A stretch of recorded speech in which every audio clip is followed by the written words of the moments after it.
By this point, the half-baked security in most Internet of Things devices has become a bit of a running joke, leading to amusing Twitter accounts like Internet of Shit that highlight the sordid depth of this particular apathy rabbit hole. And while refrigerators leaking your Gmail credentials and tea kettles that expose your home networks are entertaining in their own way, it's easy to lose sight of the fact that the same half-assed security in the IoT space also exists on most home routers, your car, your pacemaker, and countless other essential devices and services your life may depend on. The lack of security in the medical front is particularly alarming. The latest case in point security researchers have discovered 8 vulnerabilities in a syringe infusion pump used by hospitals to help administer medication to patients intravenously. The flaws in the Metafusion 4000 infusion pump, manufactured by UK medical multinational Smiths Group, were discovered by security researcher Scott Gayou.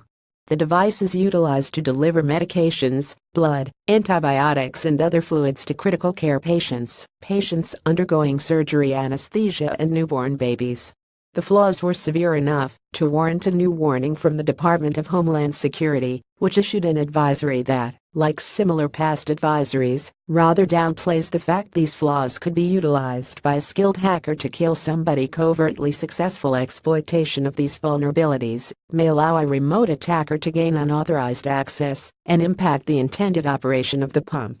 Despite the segmented design, it may be possible for an attacker to compromise the communications module and the therapeutic module of the pump.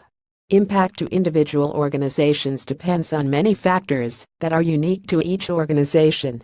ICSERT recommends that organizations evaluate the impact of these vulnerabilities based on their operational environment and specific clinical usage.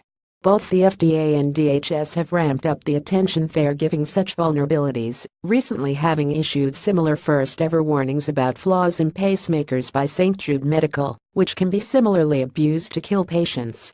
And while this is all wonderful news, if you're a wet worker operating in an environment where such flaws take years to discover, much less fix, it's decidedly less fun for the companies being criticized for half-assed security measures. In most cases, the companies impacted make it their top priority to downplay the risks involved, as the Smiths Group did in its statement on the vulnerabilities. The possibility of this exploit taking place in a clinical setting is highly unlikely, as it requires a complex and an unlikely series of conditions. Except 6 of the vulnerabilities in question simply involve the use of hard-coded credentials, the same problem that has plagued the home router market for years. For its part, Smiths says it's working hard to implement a fix for the flaws that might be released in January 2018. In the interim, Smiths is urging hospitals to assess the risk, change the default login credentials, and disconnect these devices from the network where necessary. But considering the low quality of its support in most hospitals, a major reason for a massive spike in hospital ransomware attacks, there is certainly no guarantee of any of these mitigation measures actually happening.